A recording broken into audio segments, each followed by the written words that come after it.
Bonjour à toutes et à tous, merci de nous rejoindre dans l'entretien de dimanche, c'est politique. À quelques semaines de la présidentielle du 12 avril 2026, le paysage politique béninois voit émerger, comme vous le savez, de nouveaux courants qui tentent de réconcilier l'intellect et l'action. Ce dimanche, mesdames et messieurs, nous recevons un homme qui veut, avec son équipe et surtout son mouvement, réparer le panafricanisme pour en faire un levier électoral. Comment vous le saurez tout au long des 80 prochaines minutes. Mon invité, Dr Aimé Tchefa, sociologue, expert en développement et président de Néo-Africanité Bénin. Monsieur Tchefa, bonjour. Bonjour, Madame Tobola. Merci d'être avec nous ce matin. C'est moi. On retient monsieur ou docteur? Tout ce que vous voulez. Mais je suis monsieur à vie. Mais vous êtes également docteur à vie. Oui, c'est vrai. C'est vrai. Retenons tout ce que vous voulez. D'accord. Docteur Aimé Tchefa, en tout cas, on va faire le mélange. Monsieur docteur, ça peut arriver. On connaît le panafricanisme. L'idéologie, vous le savez, a été galvaudée pour donner, après le panafricanisme de rue, celui des slogans et des réseaux sociaux. Pourquoi obtenir quelques prébendes? Vous, avec votre équipe, vous arrivez avec la néo-africanité. Qu'est-ce ce mouvement dont vous présidez le relais béninois? Merci. Nous sommes nés il n'y a pas longtemps. La néo-africanité, pour être sincère et précis, nous sommes nés le 30 novembre 2024 à l'issue de la révolution électorale qui a eu lieu au Sénégal le 24 mars 2024 et qui a donc porté au pouvoir le frère africain, le président Diomaye Diakhar Faye au Sénégal. D'accord. Donc, dans votre introduction liminaire, vous avez su le dire. Enfin, nous sommes différents. Nous sommes différents des panafricanistes. Nous sommes différents de l'africanisme. Nous sommes différents de la négritude. D'accord. Nous sommes même différents de l'africanité, parce que nous sommes néo-africanité. Et votre néo-africanité, c'est quoi? Qu'est-ce qu'il prône ou qu'est-ce qu'elle prône? Voilà. Madame Tobla, regardez vos enfants, le Benjamin est plus beau que les autres. Pourquoi? Parce que dans tout ce qu'on fait dans la vie, en fait, on améliore. Quand vous prenez les sciences humaines et sociales, par exemple, la Benjamine est la science politique, et vous allez voir qu'elle a coopté, elle en a pris un peu chez toutes les autres sciences humaines et sociales pour être plus complet, parce qu'elle est suffisamment vaste. C'est la même chose avec la néo-africanité. Nous en avons emprunté d'abord à toutes les sciences humaines et sociales, et nous en avons emprunté au panafricanisme, à la négritude, à l'africanité, à tous ces courants d'idées qui prônent l'Afrique, ses valeurs, ses vertus, l'homme africain au cœur du monde et de l'humanité, oui, pour mieux s'affirmer. N'est-ce pas une énième théorie intellectuelle pour s'alenfeutrer? Non, pas du tout alors, parce que vous ne verrez aucun de ces mouvements philosophiques ou mouvements d'idées ou mouvements intellectuels véritablement au sein de l'arène politique et soutenir sans hypocrisie un frère africain très tôt et dire notre position par rapport à ses capacités et par rapport au projet que nous avons et que forcément nous avons besoin de mains, de pieds et d'idées pour réaliser. Donc de ce point de vue-là, nous ne sommes pas hypocrites, nous sommes véritablement réalistes et nous ne rêvons pas l'Africain du point de vue mot, M-O-T-S, et même du point de vue mot, M-A-U-X. Nous rêvons de l'Afrique en termes d'idées, en termes de vision, en termes de perspective et en termes de beauté. On ne peut pas le faire sans la politique. On ne peut pas le faire sans les hommes. Autant d'idées, mais le déclic, il a fallu l'élection de Diomaye Faye en 2024 pour que cela émerge. En quoi l'élément sénégalais a motivé ou vous a obligé à sortir de vos murs? C'est une très belle question. Il se trouve je ne sais pas si ce n'est pas le fait du hasard, que le Sénégal, l'un des plus grands pays africains, se place toujours, je vais dire, au cœur de tout mouvement portant l'homme noir et l'Afrique, tout court, parce qu'il n'y a pas que des Noirs en Afrique, hein, nous en parlerons tout à l'heure. Et être africain ne veut pas dire être noir. Hein. Vous verrez beaucoup de personnes noires de peau qui ne sont pas africains. Et vous verrez aussi beaucoup de personnes blanches de peau et qui sont africains. Exemple, Bernard Oudin, nous aurons le temps d'en parler. Donc, le Sénégal se trouve toujours être au cœur d'une dynamique de promotion de l'Afrique. Au départ, lorsqu'on parle de la négritude, on ne peut pas parler de la négritude sans vous citer le président Léopold Sédar Senghor, premier président du Sénégal. Et on ne peut pas aussi parler de l'histoire restauratrice, de la dignité humaine, qui retrace non seulement l'histoire de l'Afrique, mais l'histoire de l'homme africain noir, sans vous parler du professeur Cheikh Anta Diop, qui a donné son nom à l'une des plus grandes et vieilles universités en Afrique de l'Ouest, l'UCAD. Donc, il se trouve que c'est de là-bas que les idées germent. Et dans le même temps, n'oubliez pas qu'en Afrique, l'Afrique de l'Ouest est toujours restée différente. Du point de vue effervescence des idées, du point de vue, si vous voulez, une sorte de révolte intellectuelle pour restaurer tout ce que l'homme noir puisse être et doit pouvoir promouvoir, non seulement pour son développement, mais pour tout le développement de l'humanité. Et cela pourrait s'entendre par le fait que le siège de l'AOF a été le Sénégal, un pays situé sur une côte, où donc beaucoup d'idées oui, le Sénégal reste le laboratoire. Voilà. Maintenant, quand vous observez le phénomène, nous appelons cela le phénomène ou l'épiphénomène du 24 mars 2024 au Sénégal, quand vous observez cela, et que vous savez lire ce phénomène-là avec les yeux d'un panafricaniste, d'un africaniste ou même de tous ceux qui s'intéressent à l'Afrique, vous verrez que c'est magnifique. Comment? Voici des jeunes. Ils n'ont pas d'argent, ils n'ont rien, ils n'ont que les idées. Ils mettent en place leur parti politique, le peuple croit en eux, et ils ont commencé une ascension fulgurante. Leur porte-étendard, Sonko, Ibrahim Sonko, lanceur d'alerte, a été élu et a donc fait une expérience politique qui a tout son sens, d'accord? Et après... Vous parlez du mandat parlementaire. Du mandat parlementaire, bien entendu, puisqu'il n'a jamais été élu président de la République.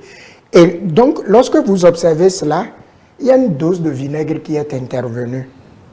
Ils ont donc été jetés en prison. Et le peuple sénégalais, et je rends hommage au président de la Cour constitutionnelle d'alors, paix à son âme, qui donc a dit le droit, et le peuple a pris fait et cause pour ces derniers. Mais ce qui est intéressant dedans, et qui doit retenir l'idée de tout Africain, c'est le slogan. Diomaye moi Sonko, Sonko moi Diomaye. Ouais. Donc Sonko est Diomaye, Diomaye est Sonko. Donc Sonko dit, si je suis grillé, c'est Diomaye Faye qui prend ma place. Si Diomaye est grillé, quelqu'un était déjà préparé pour prendre sa place, Biléé, ainsi de suite. Donc, si vous voulez, l'un des tas les plus rébarbatifs reprochés à l'Africain, rien sans moi, si ce n'est pas moi, c'est le déluge, ce virus-là ne les a pas atteints. Et c'est parce que ce virus-là ne les a pas atteints que cette révolution est devenue universelle et importante. Savoir se surpasser, savoir tuer son ego pour atteindre un objectif qui n'est pas en lien avec soi, mais avec tout un peuple, tout un continent. C'est extraordinaire. Voilà madame. Ce qui a donc... Bien sûr. Donc, nous les observions, puisque je suis un ancien panafricaniste, avant de devenir un néo maintenant. Alors, nous qui les observons, nous les avons félicités. Et les amis ont souhaité que nous nous retrouvions donc à Dakar pour discuter et pour pouvoir en faire un fait historique. Et c'est ainsi que nous avons préparé le congrès qui a mis sur pied, qui a mis sur les fonds baptismaux le mouvement néo-africanité, donc qui a eu lieu le 30 novembre, le samedi 30 novembre 2024 à Dakar. Et voilà, j'ai eu l'honneur et la chance de représenter le Bénin. Et donc, c'est un mouvement tout nouveau, le nom le dit néo-nouveau, et nous sommes en train de faire notre bonhomme de chemin, mais nous avons des principes qui sont clés.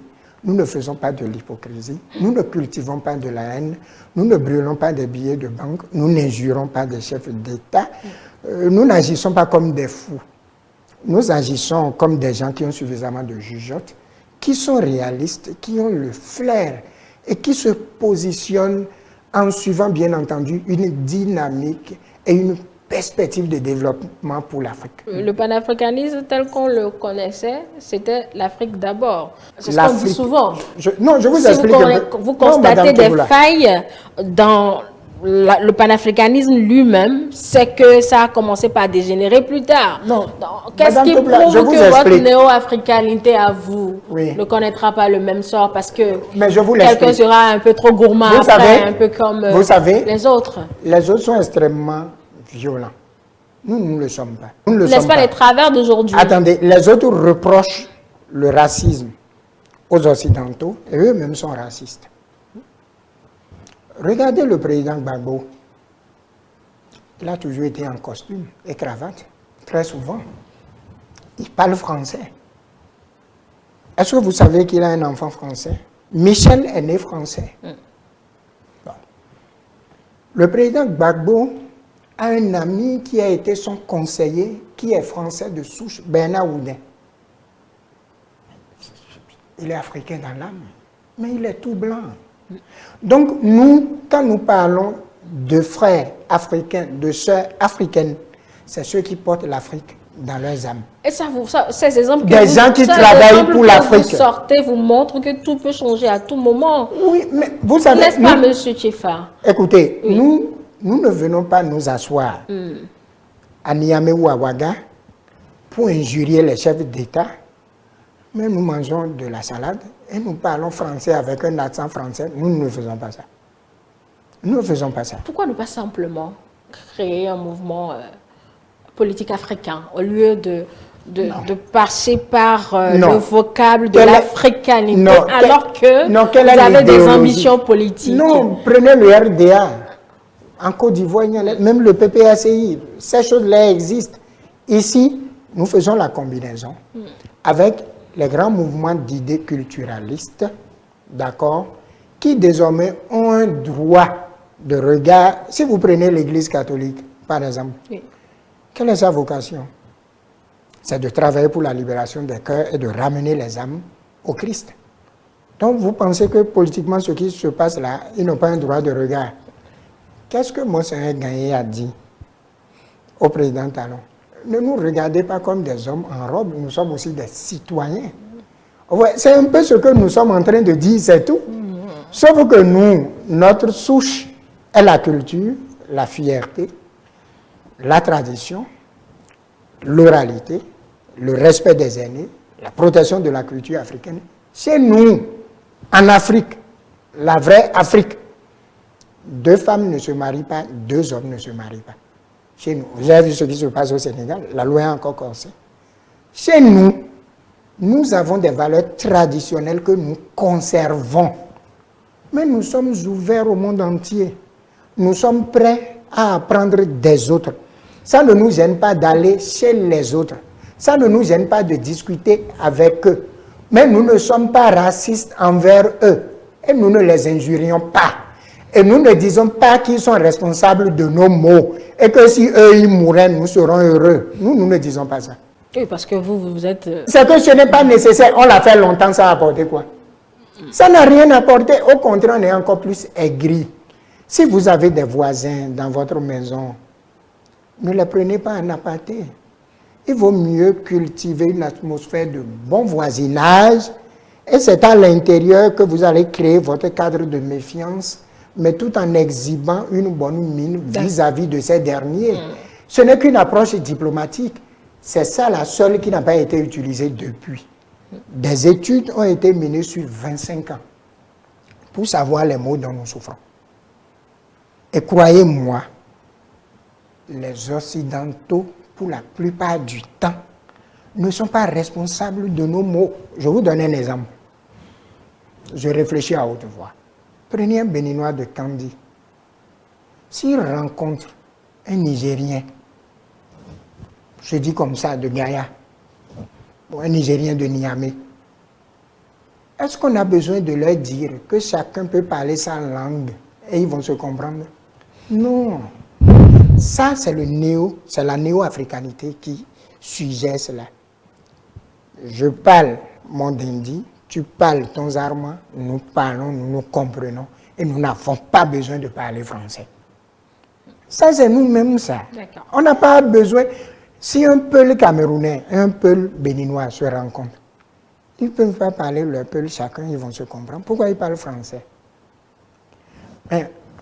Mais écoutez, pourquoi un Béninois qui est tchabé, lorsqu'il croise un Nigérien, Yoruba, pourquoi ils vont parler anglais? Pourquoi chacun ne parle pas sa langue maternelle et ils vont se comprendre? Mais c'est ce que nous sommes en train de dire, madame. C'est ce que nous faisons fondamentalement. Maintenant, nous jetons un droit de regard, un regard en politique, parce que c'est la politique qui coordonne tout. Tout de suite, on peut sortir des lois pour bloquer vos activités. Tout de suite, on peut sortir des lois pour renverser vos valeurs. Dans les pays africains, où il existe des lois qui prônent l'homosexualité, vous pensez que cela renforce les valeurs africaines?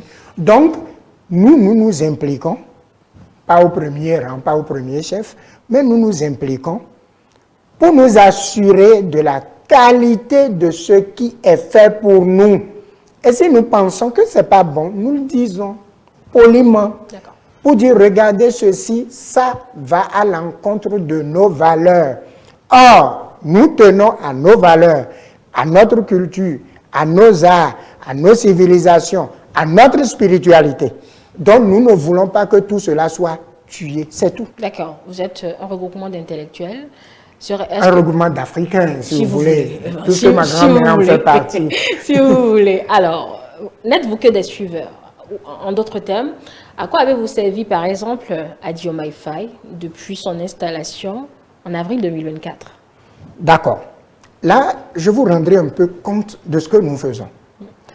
Je commence d'abord par répondre à votre question. Puisque ça va, vous avez une session béninoise. Bien sûr. Les téléspectateurs nous voient venir. Il faudra qu'on sache à quoi vous allez servir. C'est une très belle question, madame. Votre question est une très belle question.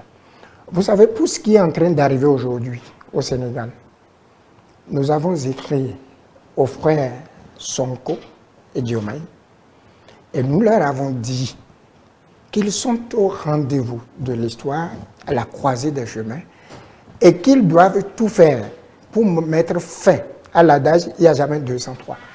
Puisque ce qui est en phase de leur arrivée était déjà arrivé au Sénégal.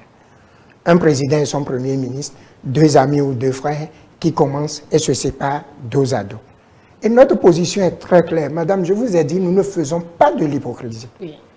Nous avons dit aux frères Sonko, le président de la République du Sénégal, c'est Diomaye Faye. Et il doit le comprendre ainsi et penser que le pouvoir est d'essence divine. Et nous lui avons dit que, en réalité, il ne peut envisager le fauteuil présidentiel que lorsque le frère Diomaye Faye aurait fait ses demandes.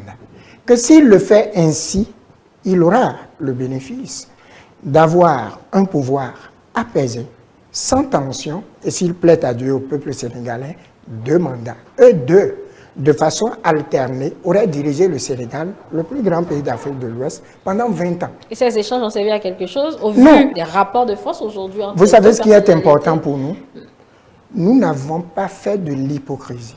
Nous lui avons écrit pour lui dire ce que nous pensons et qui est vrai, et qui arrange le Sénégal, qui arrange l'Afrique, et qui l'arrange lui-même, et qui arrange Diomaye Faye. Nous le lui avons dit. Il a intérêt à comprendre cela. Madame Toboula, le pouvoir est d'essence divine. On peut tout vous dire. Le pouvoir est d'essence divine. Autant accepter cela et nous allons avancer. Dieu certainement a utilisé Sonko pour faire de Diomaye Faye président du Sénégal.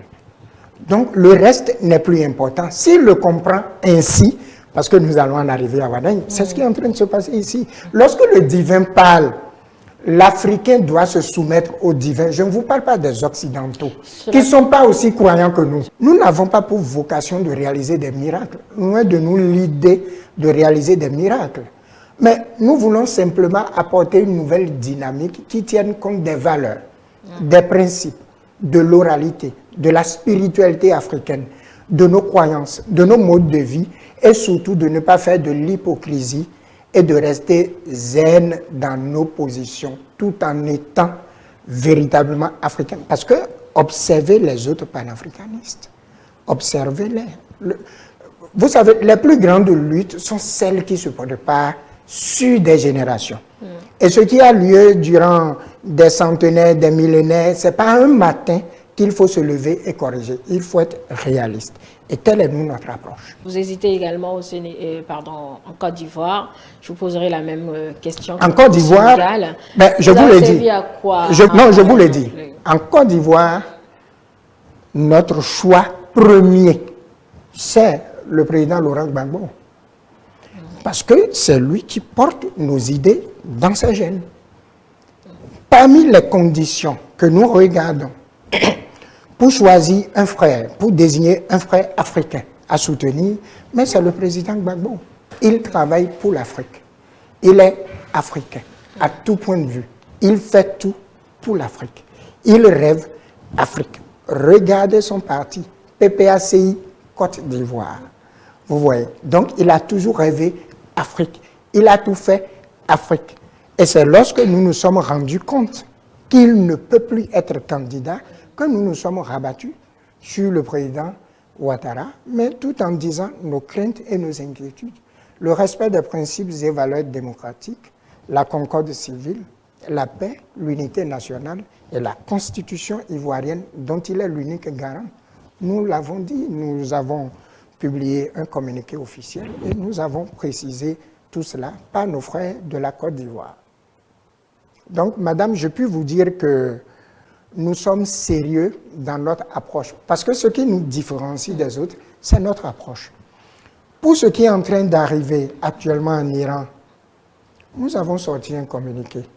Nous avons dit que la sécurité des frères africains, des sœurs africaines, dépend du président Trump et du président israélien qui ont amené ce conflit et qu'ils n'avaient pas besoin de se positionner dans ce champ. Parce que tout ce qui touche négativement à l'homme nous touche. Nous nous sommes prononcés sur ce qui est en train d'arriver dans le Sahel. Nous avons pensé que ce serait une aventure sans lendemain. Si vous êtes sûr de votre approche, si vous êtes sûr de votre quête, allez aux élections. Nous sommes d'accord avec les objectifs à atteindre et l'objectif central, restaurer au Sahel sa dignité. Le Sahel fait partie de l'Afrique. Nous ne pouvons pas dire non à cela. Nous soutenons cela, mais l'approche utilisée pour y arriver, nous ne partageons pas cela. Parce que c'est trop brutal et vous êtes d'accord avec moi, madame, que la brutalité ne peut rien engendrer de beau. Donc, de ce point de vue-là, nous nous différencions par rapport à l'approche, mais en ce qui concerne le terreau même de l'idée, le but et la finalité, bien entendu, nous sommes d'accord avec eux. On comprend mieux votre socle et vos valeurs, vous venez de l'expliquer. Votre mouvement a également des relents politiques. Et pour le 12 avril prochain au Bénin, vous avez fait un choix très précis. Votre choix au Bénin s'est porté sur le candidat de la majorité présidentielle, Romuald Wadagne, M. Tchefa. Est-ce un choix parce que c'est dans l'air du temps ou bien c'est un choix mûri et réfléchi? En d'autres termes, pourquoi Romuald Wadagne et pas Paul Rompé? D'abord, je vais vous dire, en toute honnêteté, aujourd'hui, dans le Bénin actuel, après la réforme du système partisan qui est en train de faire son bonhomme de chemin, vous prenez véritablement au sérieux les mouvements politiques que vous voyez là? Véritablement? Non, ce sont les partis politiques qui animent la vie politique. Nous ne sommes pas un mouvement politique, je vous le dis. Nous sommes un mouvement culturel à relent politique. Nous sommes un mouvement intellectuel à relent politique. Nous apportons des idées qui constitue une sorte de terreau pour les hommes politiques, pour la promotion de l'Afrique et de toute l'Afrique. Donc, nous ne sommes pas un mouvement constitué à la veille d'une élection présidentielle et puis dit Wadain, chanter, danser et puis c'est fini, je vous ai dit. D'abord, nous avons un caractère international, dont nous faisons partie donc, de l'internationaliste panafricaniste, tout ce que l'Afrique a de beau. Et ensuite, pays par pays, nous existons et nos interventions sont déjà connues. C'est par ici qu'on ne connaît pas, mais ça a commencé aussi. Ça a commencé, nous sommes en train de faire toutes les formalités pour avoir une existence véritablement légale et pouvoir commencer par intervenir en toute légalité. Donc, de ce point de vue-là, nous sommes différents des autres. Pour répondre précisément à votre question, nous sommes en train de nous préparer, je ne trahis aucun secret. Le jour où le président Talon va partir, nous allons lui écrire pour lui dire merci. Pourquoi? Je vous invite, Madame Toboula, à regarder notre sous-région. Je ne commande pas les pays du Sahel. J'ai vu là-bas des hommes qui se sont taillés finalement, pratiquement 2 mandats de 5 ans sans aucune élection, tenant en joue les peuples du Sahel. Je n'invente rien. C'est factuel. Ce sont les faits qui accusent, ce n'est pas moi. Est-ce que vous pouvez dire quand est-ce qu'ils vont quitter? Vous ne pouvez pas le dire. Ils sont là. Je descends un peu pour venir au Togo. Je n'ai rien à vous apprendre. Vous savez ce qui est là. Allons au Cameroun. Vous savez ce qui est là. Je reste poli en ne creusant pas ou en ne mettant pas le couteau dans la plaie. Lorsque nous allons en Côte d'Ivoire, vous savez bien ce qui est là. Et c'est donc dans cette mamaille de refus de départ, de contestation de la démocratie, de relégation au calendrier grec, de la durée du mandat présidentiel et surtout de la dynamique républicaine à travers le fait qu'un chef d'État comprenne qu'un mandat commence un jour, prenne fin un jour et ne peut être renouvelé qu'une seule fois et qui génère l'alternance en démocratie, qui est également un indicateur de mesure de vitalité démocratique. Donc, c'est dans cette atmosphère-là que le président Talon décide de partir. Et il a donné visiblement tous les signaux. Il a choisi un dauphin à travers ces 2 grands partis politiques, d'ailleurs qui ont été rejoints par d'autres partis politiques. Il a investi ce dernier et ensuite il a donné tous les moyens pour l'organisation des élections. Or, la jeunesse africaine l'avait déjà rencontré au Palais des Congrès précédemment et nous lui avons remis un témoin sur lequel est écrit le chiffre 2. Et il avait fait un très bel accueil le jour-là et avait dit « Rassurez-vous, je partirai ». Et il est en train de partir. Alors, si vous êtes réaliste, Madame Toboula, et c'est ça ce que nous avons de plus que les autres, si vous êtes réaliste, vous ne pouvez que le féliciter. Si vous êtes réaliste. D'accord, lui s'en va. Oui, bien entendu, il faut le féliciter pour ça. Pourquoi pas? Tout comme dans ce pays, le général Kérékou a été félicité pour avoir laissé la conférence aller à son thème et dicter ce que le Bénin doit être. Alors que ça a échoué partout, donc il faut le féliciter. Oui, quand on a fini de le féliciter. La question était sur quand nous avons votre choix. Quand nous avons fini de le féliciter, nous avons fait le point de ses réalisations, nous avons trouvé que c'est magnifique. Et nous avons estimé que cette dynamique doit continuer. Pourquoi? C'est ça qu'il faut comprendre, Madame Toboula. Le président Soglo a démarré quelque chose, il a fait un mandat, on lui a coupé tout ce qu'il y a comme fil, il est tombé dans le vide, on a repris à zéro. Le général Kérékou avait mis en place un environnement véritablement paisible, avec de petites réformes qu'il fallait consolider. Le président Boni Yahi est venu, on a coupé tout cela, on a jeté tout cela aux orties. On a dit non, il faut tout reprendre à zéro. Et on a tout repris à zéro. Le président Talon est venu et chacun de nos chefs d'État a ses spécificités. Le président Talon est venu, nous tous, nous sommes témoins de tout ce qu'il a fait. Donc nous avons vu ce qu'il a fait. Et on va encore faire comme avant. Donc nous n'agrégeons pas, nous ne prolongeons pas. Nous faisons circonstanciellement, nous rasons, nous jetons. Et nous... Donc, si vous êtes en train de bâtir une maison, et quand le mur arrive à 1,50 m, on coupe On va à la racine, on va à la fondation, on reprend avec des justifications fallacieuses, on va sortir la maison de terre quand. Bien. Donc, c'est pour vous dire que cette fois-ci, on ne veut plus raser et jeter. On va en ajouter parce que nous sommes pressés de sortir l'immeuble de terre. Et c'est ce qui se passe. La particularité cette année électorale, en tout cas pour le compte de cette présidentielle, c'est que nous avons deux candidats. Un qui est votre candidat à la quand nous avons deux candidats aux États-Unis, nous avons deux candidats la remise en cause systématique de tout ce qui a été fait ces 10 dernières années. C'est pour cela que je vous demandais si c'est Romuald Wardani, simplement parce que c'est dans l'air du temps. Rompa n'appartient pas au système Talon. Il n'a pas été formé par Talon. Donc, nous voulons quelqu'un qui a été formé par Talon.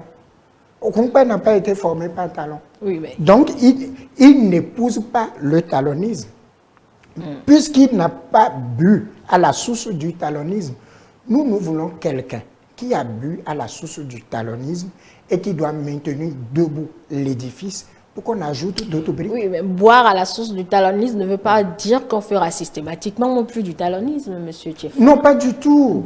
Donc, c'est quelque peu... Les chefs d'État se succèdent. D'accord? Oui. Chacun a son style de management, parce que chacun a sa personnalité psychologique. Mais la mission reste la même. Dites-moi, le développement du Bénin, ce n'est pas ça qui nous préoccupe? Donner de l'eau, de l'électricité à tous les villages, mettre tous les enfants à l'école, faire en sorte que nous tous, nous ayons au moins 3 repas par jour, que le Bénin soit fort, dynamique et gagnant, culturellement porté vers les autres horizons. C'est ça qui nous préoccupe là. Mais si nous changeons d'approche tous les matins, nous ne pouvons pas y arriver. Il faut un peu de stabilité. Nous avons estimé qu'il nous faut au moins une trentaine d'années de stabilité et nous allons voir ce que ça va donner. C'est tout ce que nous sommes en train de dire. Donc, le talonisme serait le seul critère qui aurait défini ce choix de M. Wardani? Pas du tout. Si vous voulez les critères, nous pouvons en puisque parler. Vous avez dit que vous venez corriger la négritude, le panafricanisme, etc. Vous avez expliqué l'orientation. Donc, vous n'allez pas vous asseoir entre vous, au Sénégal, en Côte d'Ivoire et au Bénin, pour dire juste que talonisme, ok, choisissons Wardani. Il doit avoir... Non, premièrement, nous analysons le contexte politique. Nous ne critiquons pas le contexte politique. Pourquoi? Pourquoi? Madame Toboula, les Béninois qui sont assis dans leur fauteuil chez eux, qui n'ont jamais été journalistes, peuvent vous critiquer. Ils parlent de choses qu'ils ne savent pas. Ils n'ont jamais été à la manette. Est-ce que vous savez en principe que quelqu'un qui n'a pas été au pouvoir n'a pas le droit de critiquer un chef d'État? Est-ce que vous savez ça? Quand vous prenez des jeunes TikTokers, ou quand vous prenez de jeunes étudiants qui critiquent un chef d'État, vous ne voyez pas que ça fait rire? Ça devrait faire rire, parce qu'ils parlent de choses qu'ils ne savent pas. Oui, ils ne comprennent pas. Non, pas qu'ils ne comprennent pas, qu'ils ne savent pas. Ils parlent de choses qu'ils ne savent pas. La gestion d'un État n'est pas une blague. Et lorsque quelqu'un en arrive à commettre des erreurs, il faut chercher à comprendre pourquoi. Et voir comment le soutenir pour qu'on n'en arrive plus là. Alors, ceux qui sont sur TikTok épalent tout le temps, jusqu'à transpirer une rivière de sueur. Vous êtes d'accord avec moi qu'ils sont en train de faire un dépôt d'élucubration? Le risque est qu'on ne les prenne pas au sérieux par rapport à ce qu'il y a à faire. Nous évaluons d'abord les réalisations de chaque chef d'État. Dans un pays où il y a élection, nous évaluons ce que ce chef d'État a réalisé. Au terme de ses mandats, est-ce que cela mérite d'être soutenu? Si oui, par qui? C'est d'abord cette question qu'il faut se poser. Dites-moi, en termes de réforme, le président Talon, est-ce qu'il reste des secteurs qu'il n'a pas touchés? Il a touché à tous les secteurs. Disons qu'il est réformateur. Qu'il quitte, que nous jetons tout cela de côté et que nous reprenons à zéro, ce serait insensé et fou. Nous n'avons pas besoin de ça. Okay. Au fur et à mesure, en évoluant, nous allons corriger. Au fur et à mesure. Il n'y a point d'acte humain qui soit parfait. Et d'ailleurs, ce n'est qu'en agissant qu'on commet des erreurs. Nous allons extirper les erreurs au cours du chemin. Mais nous n'avons pas dit non, on retourne à la case départ et on reprend le chemin à zéro, c'est de la folie. Nous, ce n'est pas notre approche. Je vous ai dit que contrairement aux autres, nous sommes réalistes. Et c'est notre réalisme donc qui nous amène à nous regarder en face, sans masque, sans miroir, sans filtre, pour en arriver à la vérité. Et cette vérité-là, c'est quoi? C'est 5 conditions que nous avons mises en place. Lesquelles? Voilà. Premièrement, pour soutenir un candidat, nous disons qu'il faut qu'il soit africain dans l'âme. Vous savez, ceux qui parlent plus de Romia Wardani, c'est ceux qui ne le connaissent pas. On ferme sa bouche, on prend des informations sur l'intéressé. Moi, je n'ai jamais su que Romia Wardani, son papa l'avait obligé à faire des métiers manuels, à faire de la soudure. Combien de Béninois savent ça? C'est en recherchant des informations sur lui, nous avons recherché des informations et sur lui et sur Paul Rompin. Et nous avons trouvé qu'il a des compétences diverses et variées. C'est ça qui le rend africain dans l'âme? Non, pas seulement. Et qu'il a été éduqué à l'africaine. Ne croyez pas que ses parents sont de la très haute bourgeoisie et puis non. C'est sûr, c'est vrai qu'il a fait des études ailleurs que le Bénin. Donc, oui, mais j'en arrive. J'en arrive. Donc, la première condition, il faut être africain dans l'âme. Quel est votre baromètre à vous pour déterminer sa pro-africanité? Il est africain, ses enfants sont africains, son épouse est africaine, ses parents sont africains. Le temps qu'il a fait là-bas, il a pour autant changé d'accent et d'approche, de façon de voir les choses. Observez-le, vous verrez que ce n'est pas ça. Il est africain dans l'âme. Je vais vous donner d'autres exemples. Vous connaissez Tidjane Thiam? Bien sûr. En Côte d'Ivoire, vous l'observez un peu. Bon, observez-le un peu. Il faut l'observer un peu. Où est-ce que cet exercice veut nous emmener? Il faut aller au Gabon pour observer un peu certains Africains là-bas. OK? Allez en Afrique du Sud et observez certains Africains là-bas. Fondamentalement, ce que Romia Wardani est, à travers son éducation, n'a pas changé. Il est resté ce qu'il est. Et tout ce que ses parents lui ont transmis comme valeur, il ne les a pas écrasés et déposés de côté parce qu'il a fait Harvard, parce qu'il a fait de l'ordre, parce qu'il a fait le monde occidental. Non. D'accord. Tout cela est resté. À votre tout cela est resté. D'accord. Nous avons pris des années pour faire des recherches, et sur lui et sur Rompin. Donc, la première condition, il faut rester africain dans l'âme. On vous dira que Rompin est tout autre africain dans l'âme. Mais bon, on va évoluer dans les critères. Mais vous savez, madame, vous savez, madame, oui. Seul quelqu'un qui a eu l'opportunité d'être corrompu peut vous dire en quoi il est difficile de lutter contre la corruption. Donnez d'abord à Rompin les opportunités que Wardani a eues et après vous allez faire le point. Est-ce que vous savez que dans ce pays, des gens qui n'ont pas eu le parcours de Wardani ont déjà changé d'accent et ne mangent plus à Kassa avec Fruitin? Ça, c'est des choix. Ou bien vous voulez qu'on vous les rappelle? Ça, c'est des choses individuelles. Non, est-ce que vous voulez qu'on vous les rappelle? Non, mais je suis sérieux. Je suis sérieux. On va continuer. Il est resté fondamentalement africain et dans l'âme. Je suis sérieux, je ne raconte pas des histoires. Ce n'est pas ici qu'il faut tout dire. Deuxième critère, nous voulons désormais que l'Afrique ait à sa tête, parce que regardez d'où nous sommes partis, nous voulons que l'Afrique ait à sa tête des chefs d'État nés après 1960. Pourquoi? Est-ce que vous savez que nos papas, nos grands-papas, ont été formés pour servir les colons? Que l'approche du président Ouattara soit ce que c'est, ne le condamnez pas.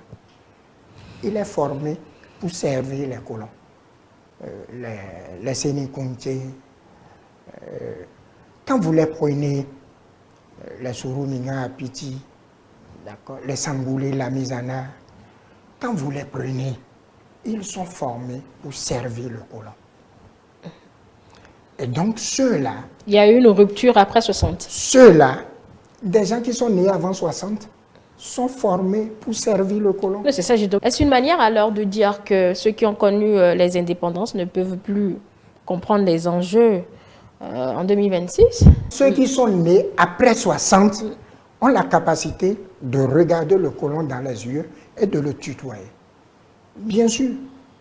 Bien sûr, Madame Toboula, regardez bien les enfants d'aujourd'hui, à comparer par rapport à vous et moi, vous verrez qu'il y a une grande différence en termes de liberté d'esprit et d'émancipation.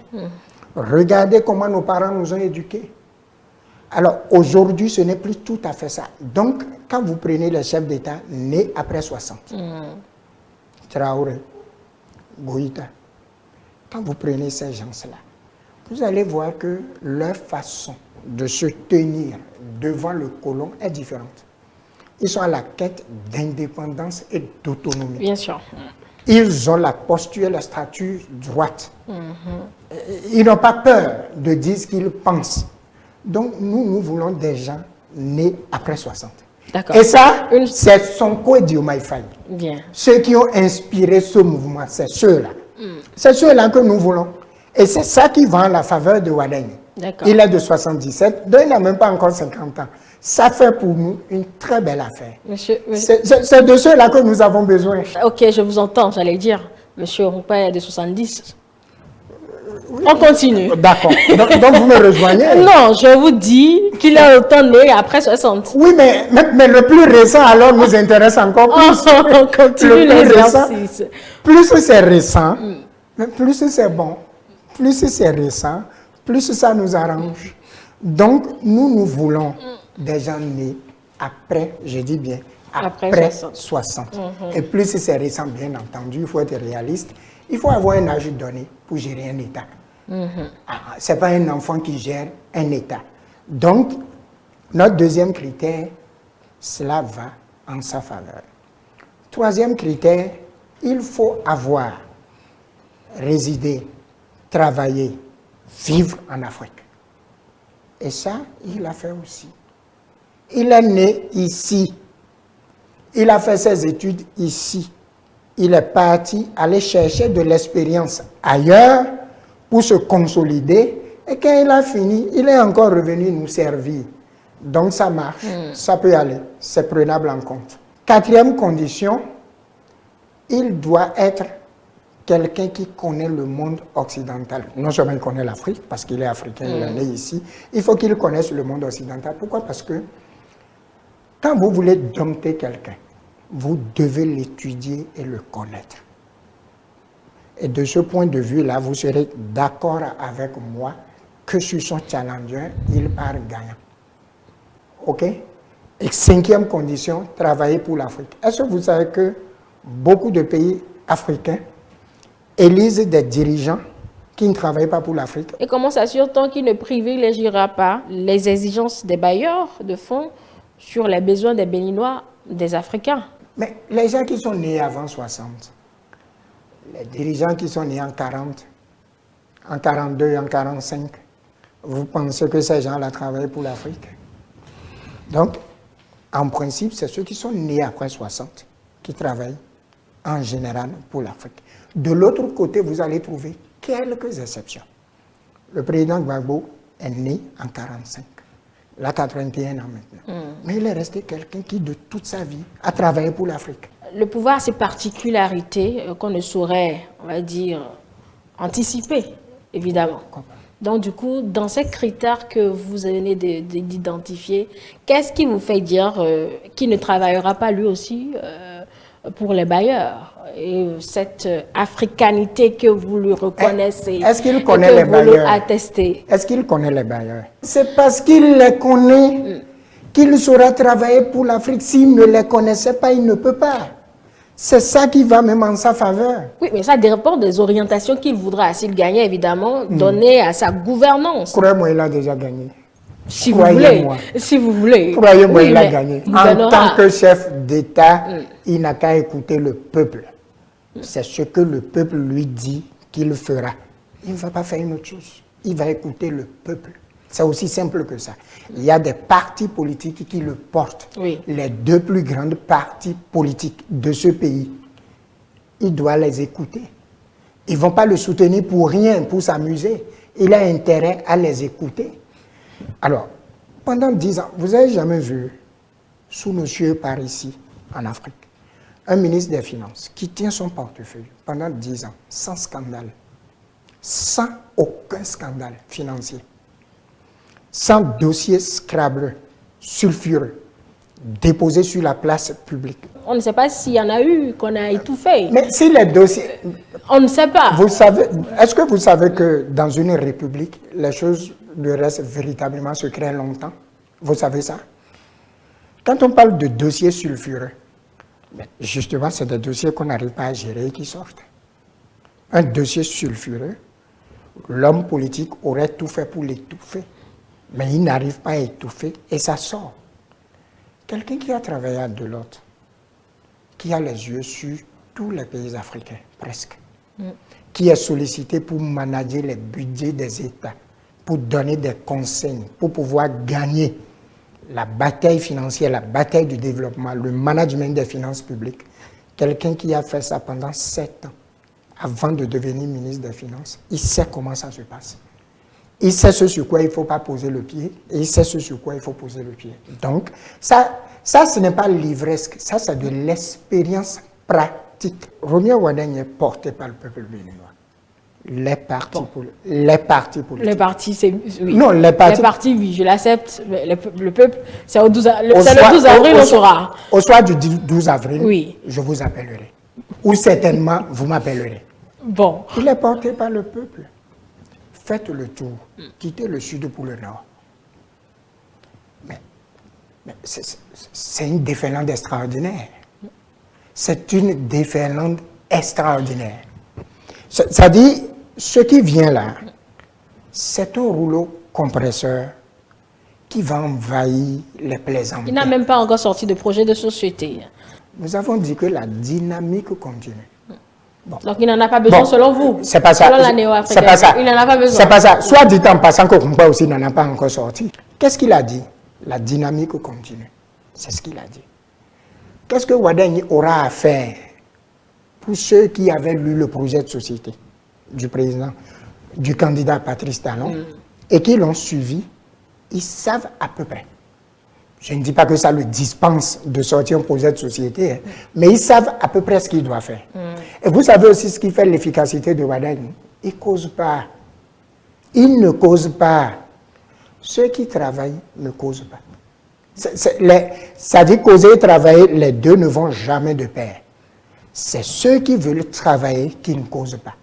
Dès lors, lorsque vous allez observer, si vous avez un peu de flair, et c'est parce que vous manquez, Madame Toboula, vous savez déjà ce qu'il veut faire. Oui, vous savez déjà. Quand j'évoque le projet de société, c'est que c'est pour en revenir quelque peu à vos critères de sélection de M. Wardini. Est-ce que ce n'est pas un peu subjectif, puisque il reviendra, on va dire, au peuple du 12 avril de décider? Est-ce que ce sera les mêmes critères que vous? Ce n'est pas certain.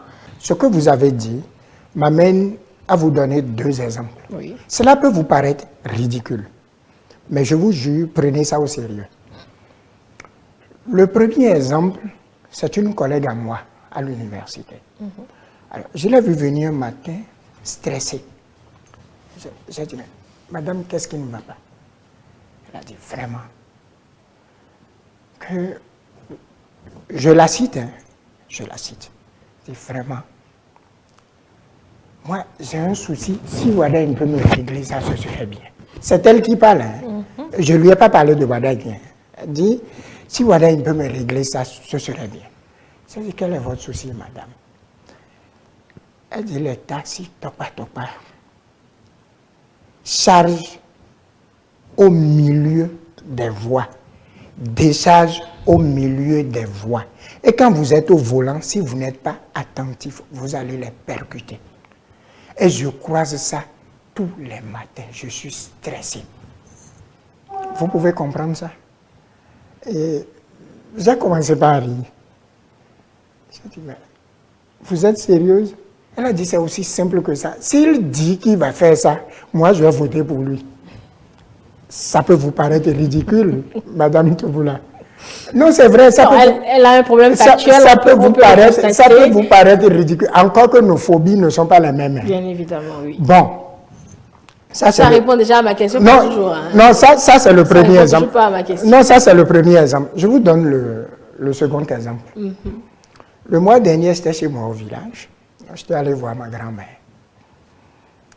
Et elle m'a dit, qu'elle a demandé à ce qu'on m'appelle, qu'elle voudrait me voir. Je lui ai dit, tu as un problème? Elle dit, mais que mon neveu est venu lui dire. Ma grand-mère me dit que mon neveu est venu lui dire que Wadagne signe des billets de banque. Est-ce que c'est vrai? J'ai dit, oui, c'est vrai. Et regardez son raisonnement. Elle dit, bon, tu peux me montrer? Bon, j'ai sorti un billet de 500, un billet de 2000. Et je lui ai montré. Elle a dit, ah, mais je croyais que ton neveu mentait. J'ai dit, non, il ne ment pas, c'est vrai. Et elle dit, et puis culturellement, elle n'est pas proche de Wadagne. Hein. Bon, et elle dit, je crois qu'on a besoin de beaucoup d'argent pour développer un pays. J'ai dit, oui, c'est vrai. Elle me dit alors, celui qui signe les billets, bon, lui au moins, il peut trouver ça plus facilement, non? J'ai dit non, c'est pas possible. Ne riez pas, c'est sérieux. C'est sérieux. Je ne vous prends pas moi au sérieux. Hein, et placez-vous dans le contexte de cette vieille qui a 106 ans. Elle a 106 ans. Alors elle dit, si nous avons besoin, on parlait dans notre langue maternelle, elle dit, mais si nous avons besoin d'argent pour le développement, et nous avons quelqu'un qui signe déjà les billets, est-ce qu'on ne peut pas négocier avec lui pour qu'il nous trouve en plus? Et je lui ai expliqué que ça ne fonctionne pas comme ça. Et elle dit, mais n'en déplaise. Celui qui signe les billets, est-ce que lui ne peut rien faire pour nous aider? J'ai dit peut-être restructurer l'économie, revoir un peu comment nous dépensons nos sous, voir un peu est-ce que nous ne faisons pas des dépenses inutiles, restructurer cela, ça va nous apporter un plus. Et elle a souri et a dit, elle a souri et a dit en finissant, moi je crois que c'est celui-là qu'il faut choisir. C'est ce qu'elle m'a dit. Je ne suis même pas allé battre campagne, mais c'est ce que la vieille m'a dit. C'est pour dire que le projet de société d'un candidat est en lien avec la mentalité du peuple. Je vous ai donné deux exemples. L'exemple d'une dame universitaire, maître de conférence, et de ma grand-mère. Et regardez ces deux personnes, regardez leurs soucis.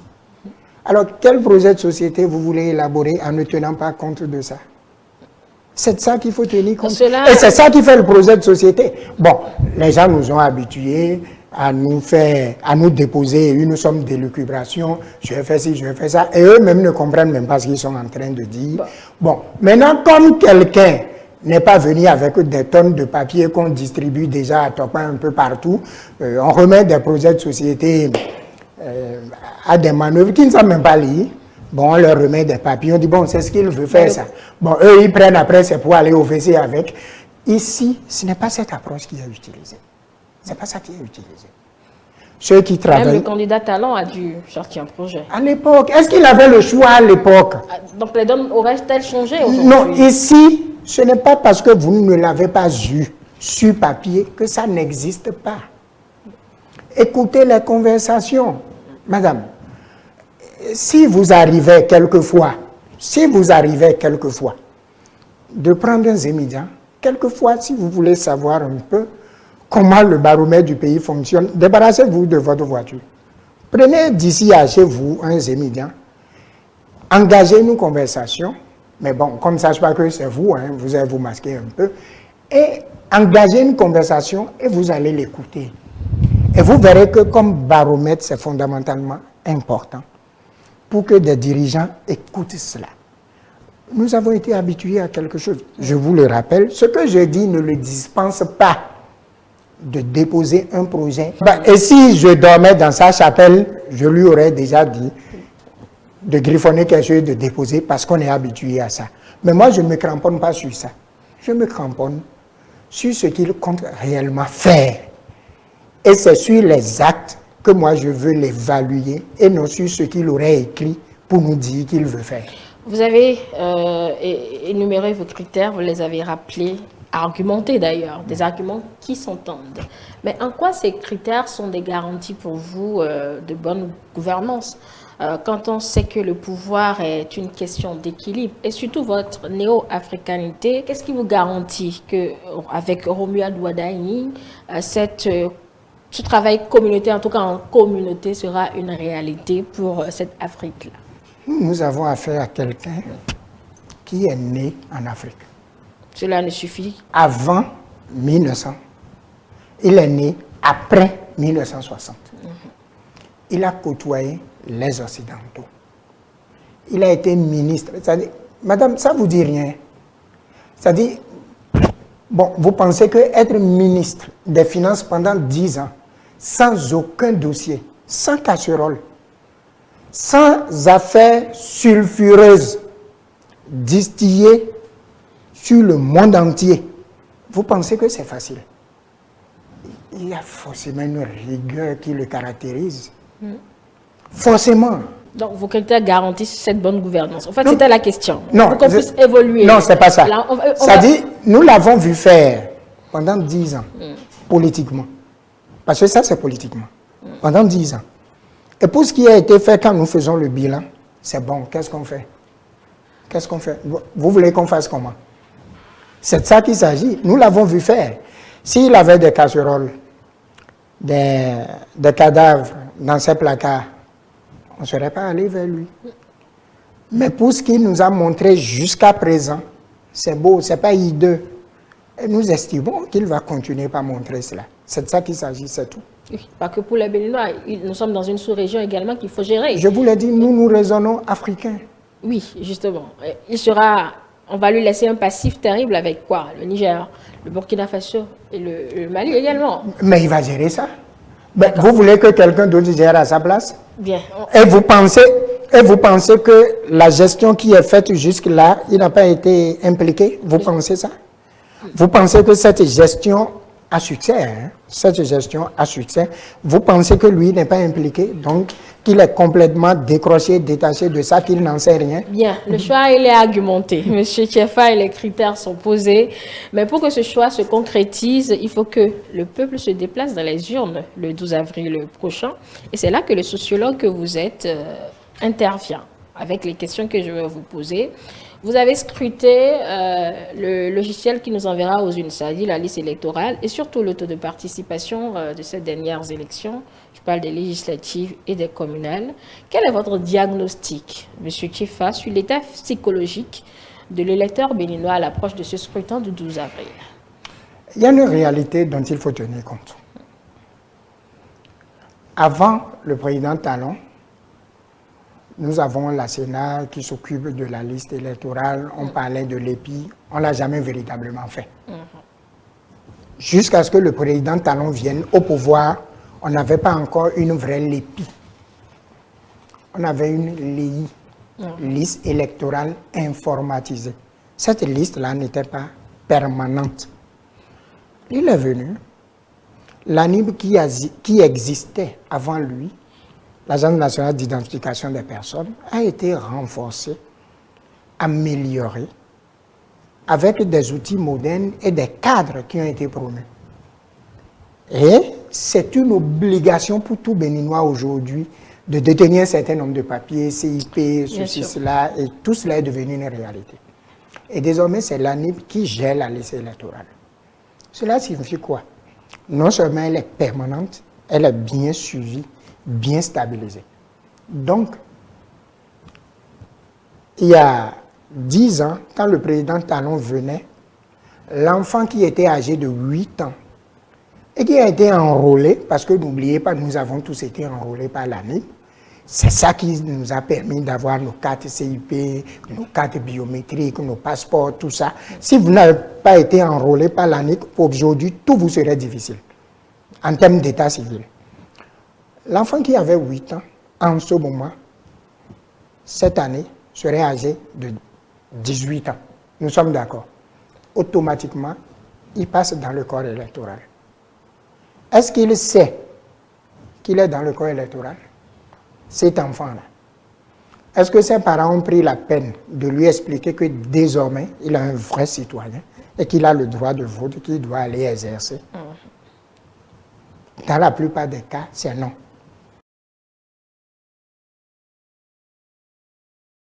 Nous tous, nous avons des enfants comme ça. Même les intellectuels, même les grands cadres. Bien sûr, oui. Des enfants qui sont restés petits, mais qui ont 18 ans, et personne ne se préoccupe de dire, mais toi tu as 18 ans, on t'a inscrit où il faut qu'on aille regarder, ça ne dit rien à personne. Mais tout cela est pris en compte en même temps dans la liste électorale permanente informatisée. Alors, si nous gardons les anciennes habitudes, et donc quelques adultes vont voter, tout ça, le taux de participation serait toujours faible. Parce que le dénominateur serait toujours large. Chaque année, le dénominateur serait élargi, mais le numérateur serait toujours petit. À chaque fois que vous élargissez le dénominateur, le numérateur, lui, serait toujours petit. Parce qu'il faut faire le rapport entre les deux en multipliant par 100, simplement. Donc, c'est pour vous dire que, 1, le taux de participation faible est en lien avec la modernité d'entretien de la liste électorale permanente informatisée. Oui, mais... Non, ça, il faut qu'on en parle parce que beaucoup de gens ne savent pas ça. Bon, cela a été c'est vrai, nous avons la désaffection pour les élections depuis un certain temps. N'est-ce pas surtout cela? Il n'y a pas que ça. Parce que beaucoup de jeunes disent que les jeux sont faits d'avance. Donc, si il n'y a aucun enjeu, aucun intérêt. Donc, vous pensez que si vous lisez une étude, d'accord, qu'on a confiée à des scientifiques sérieux qui reviennent et vous disent « Ah, le taux de participation au Bénin est faible parce que les gens ont dit qu'eux, ils ne veulent plus du pouvoir, que tout est mauvais. Donc, vous avez dit que le cabinet là a bien travaillé. » Il n'y a pas que ça. Oui, mais est-ce que ce n'est pas un élément qu'on jette très vite? Je vous ai dit qu'il y a ça, mais il n'y a pas que ça. Il y a plusieurs autres facteurs. Est-ce que vous savez que dans ce pays, il y a des gens qui n'ont jamais voté? Bien sûr, ça doit ils ne l'ont jamais fait parce que, bon, eux, ils n'en connaissent pas l'importance. Est-ce que vous savez qu'aujourd'hui, même avec tout ce qu'il y a comme contrainte du vote, il y a des gens qui ne veulent même pas prendre la peine de regarder là où ils doivent aller voter parce qu'ils ne savent même pas que sur leur téléphone, c'est faisable. Vous savez ça? Dans ce pays. Lorsque nous sommes habitués par le passé à faire nos affaires politiques, il y a 32 candidats. Quand le président Talon venait, ils étaient combien?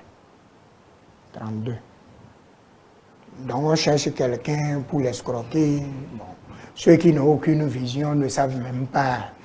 Il y a des gens qui n'ont jamais traversé Calavi, quittent Cotonou, ils sont à la lisière d'Akasato, donc je veux être président. Et voulait tester un peu sur la géographie du Bénin, bon, ou bien on parle Batonou, d'Indie à côté d'eux, ils disent, c'est quelle langue ça? Bon, donc toutes ces personnes-là voulaient être président, s'agitent. Aujourd'hui, c'est organisé, c'est plus sérieux. Pourquoi les États-Unis, à terme, je dis à terme, à la base, ils ne sont pas deux. Mais en fin de compte, à terme, il n'y a que deux. Vous voyez? Donc, ce n'est pas le nombre de candidats à une élection présidentielle qui rend compte de la viabilité d'une démocratie. Je vous en prie. Ce n'est pas de ça qu'il s'agit, c'est beaucoup plus sérieux que ça. Bon, donc, lorsqu'on réforme aujourd'hui, et vous n'avez que deux duos, oui, ça peut décevoir des gens, parce qu'ils ne font plus les affaires.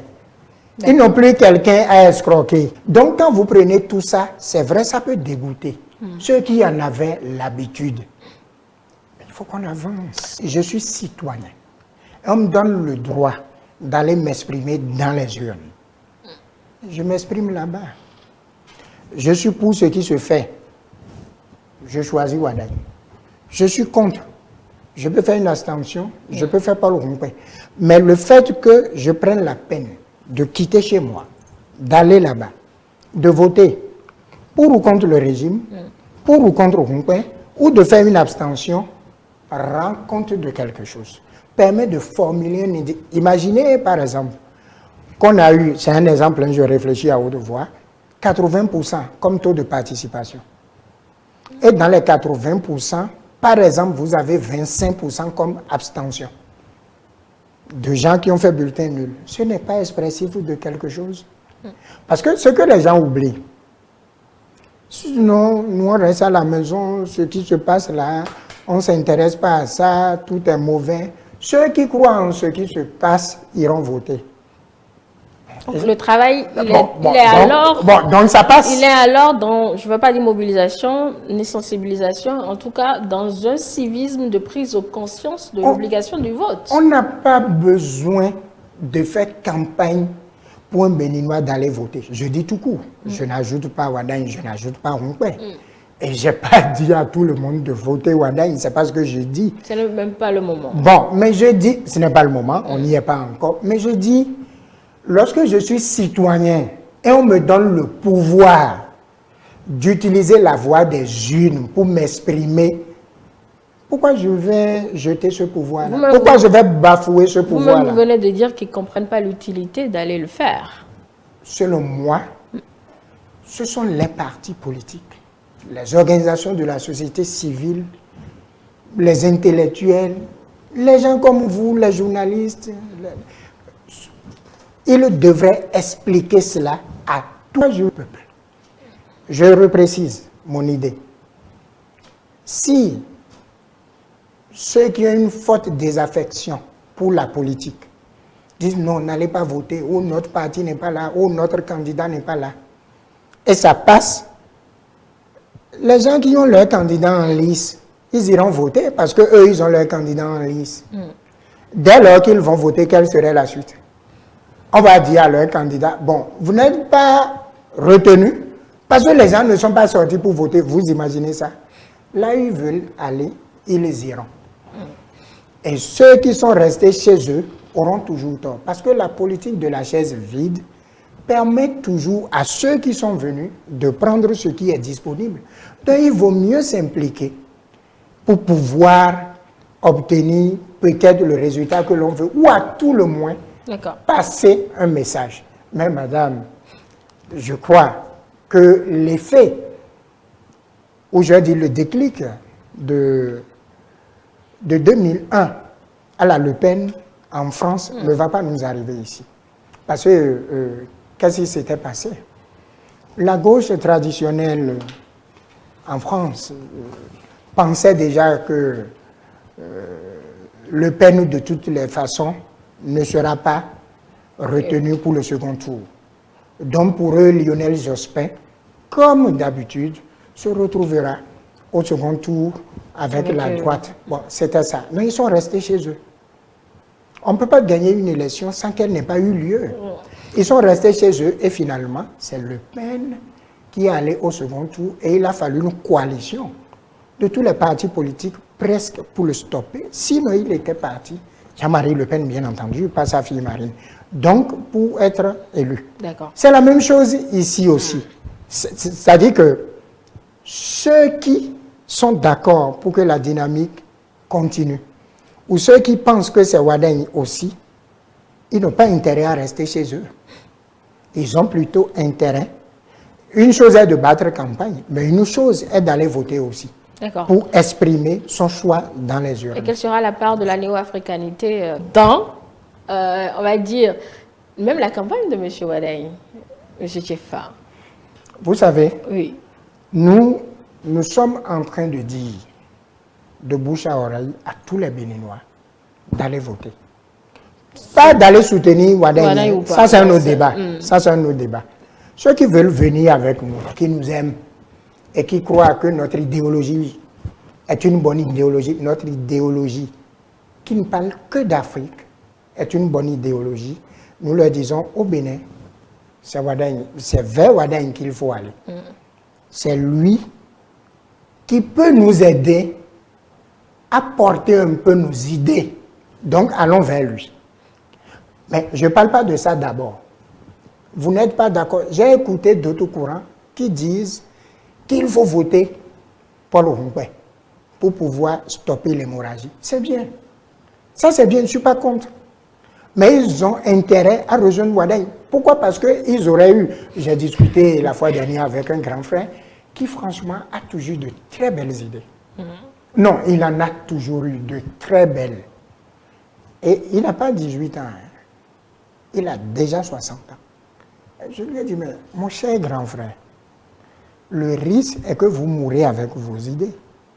Alors que si vous venez chez Wadani, au moins vous pouvez lui passer une ou deux de vos idées. Même s'il ne les applique pas à la lettre, il en prendrait quelque chose. Donc vous serez actif dans la campagne de M. Wadani? Mais qu'est-ce qui me l'aurait interdit si d'aucuns le sont dans la campagne de... Mais au Sénégal, nos frères ont été actifs pour Diomaye Faye et Sonko. Pourquoi vous voulez que nous fassions de l'hypocrisie ici? En son temps, pas seulement vous m'entendrez, mais vous me verrez aussi. Sur le terrain. Mais vous me verrez. D'accord. Si M. Wadani était élu, seriez-vous un partenaire exigeant ou un simple spectateur du pouvoir? Nous lui demandons simplement Oui. de tenir compte de l'Afrique, de travailler pour l'Afrique, de faire tout pour l'Afrique Et cela sera... et de continuer par rester africain tel que ses parents l'ont éduqué. Oui. C'est ce que nous lui demandons. Ça c'est générique, hein, monsieur. Mais c'est ce que nous lui demandons. Générique. Maintenant, s'il pense qu'il a besoin de nous pour quelque chose et nous tombons d'accord là-dessus, pourquoi nous n'irons pas? Je vous ai dit que nous sommes réalistes. C'est la différence entre les autres. Nous ne brûlons pas de billets. Oui, ça vous l'a fait dire. Et nous ne disons pas, il faut que tout le monde s'écarte pour que nous venons, parce que c'est nous qui savons faire tout. Vous savez, il y a des gens qui vont dire qu'ils sont panafricanistes et ils ne peuvent pas parler une seule langue africaine. Une seule. Je vous dis une seule. Et quand vous cassez leur tête, vous entrez, ils raisonnent français. Vous injuriez le français en français. Parce que vous prétendez ne pas l'aimer. Vous n'avez même pas de papier africain. Bon, alors, les panafricanistes n'ont pas de papier russe. Ils sont des papiers africains. Les papiers sont africains. C'est de ça qu'il s'agit.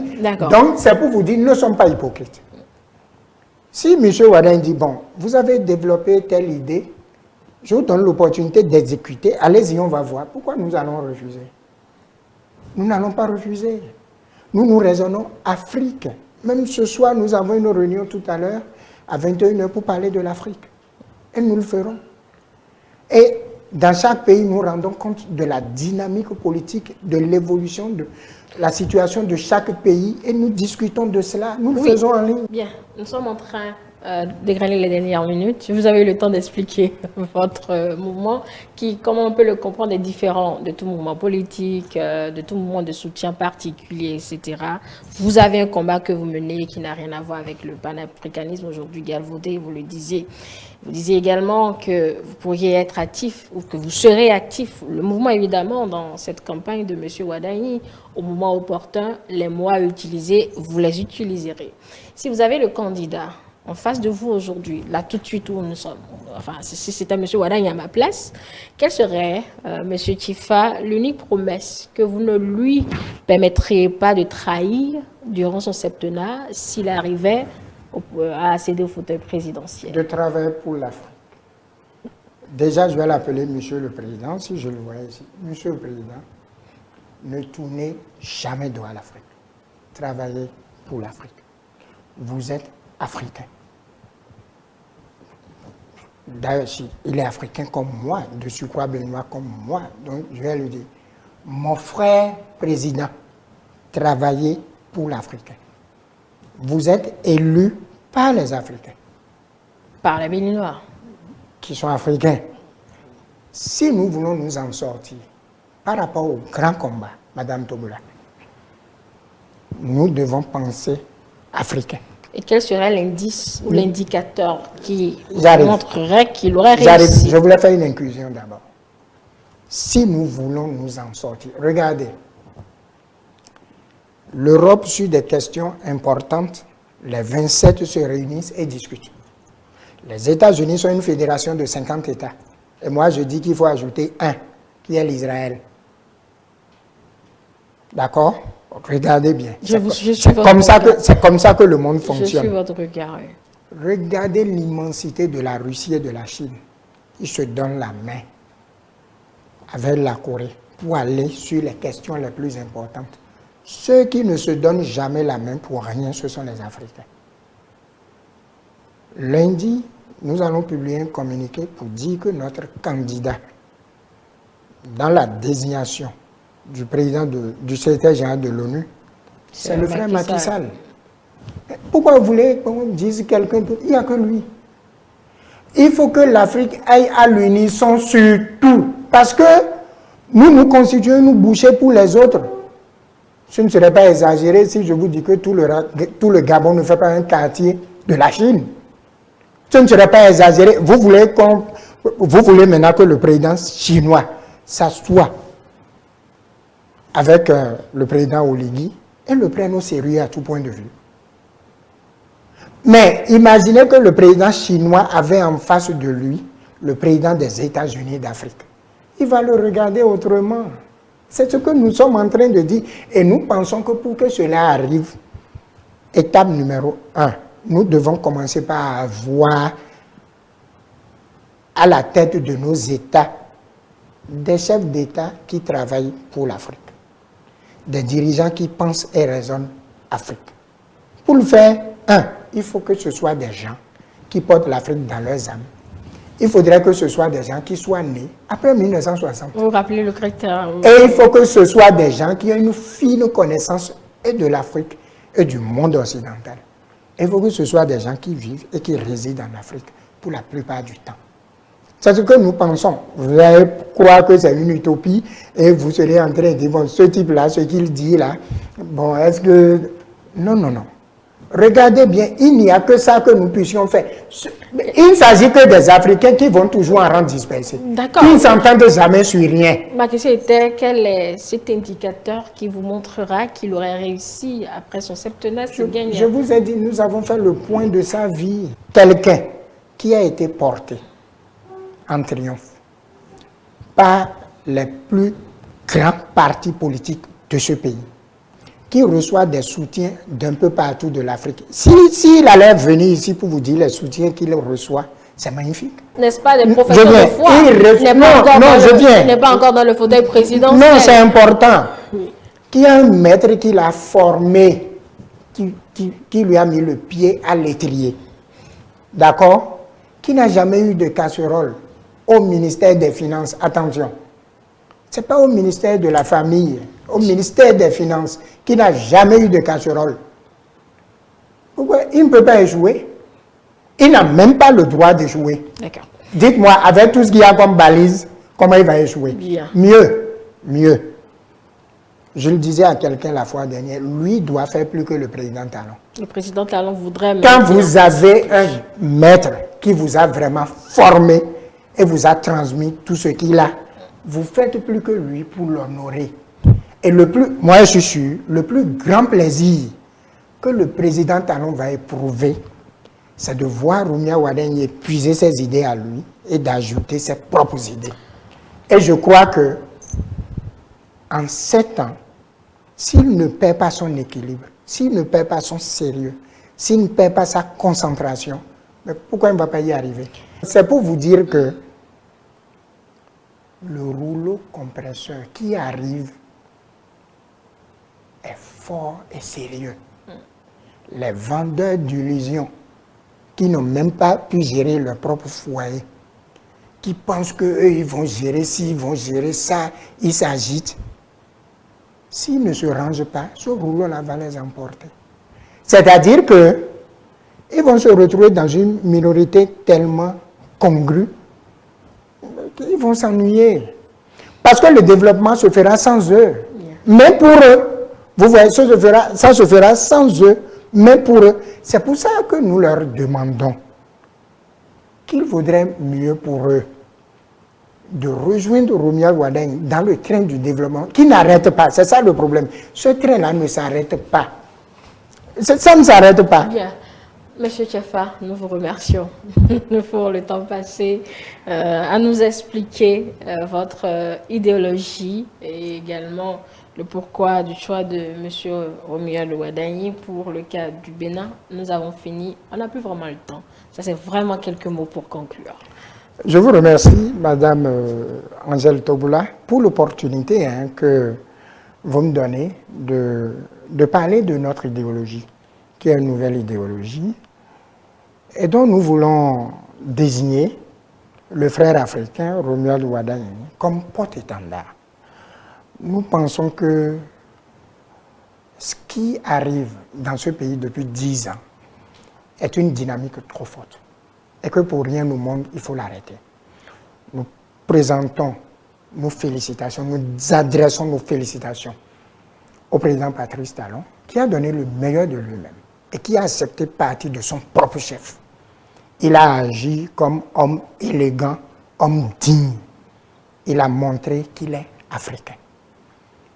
Et nous invitons les Béninois, les frères africains, ceux qui portent l'Afrique dans leurs âmes, qui vivent et travaillent pour l'Afrique et existent pour l'Afrique, à porter leur choix sur le frère africain pour que nous continuions pas à écrire une nouvelle page d'histoire, non seulement pour le développement du Bénin, mais pour le développement de toute l'Afrique, pour que l'Afrique ne soit plus à la traîne, mais que l'Afrique devienne un continent phare, un continent porteur de lumière. Et pour y arriver, on ne peut pas le faire sans l'idéologie qu'est la néo-africanité. Je vous remercie. C'est nous vous remercions, Dr Aimé Tchefa, sociologue, expert en développement et président de la néo-africanité Bénin.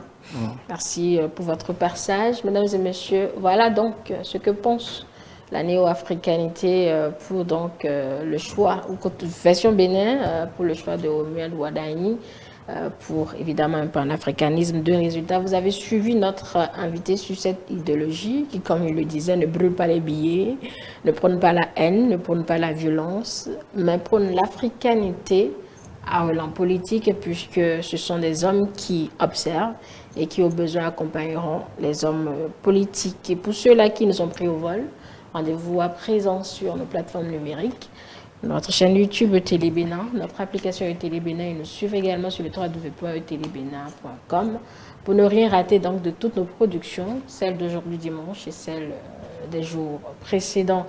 Nous vous rappelons aussi que cet entretien sera en nouvelle diffusion ce lundi, en soirée, j'allais dire, ce lundi, à partir de 21h30. Télé avec vous, pour vous. Le programme se poursuit. Monsieur Tchefa, merci.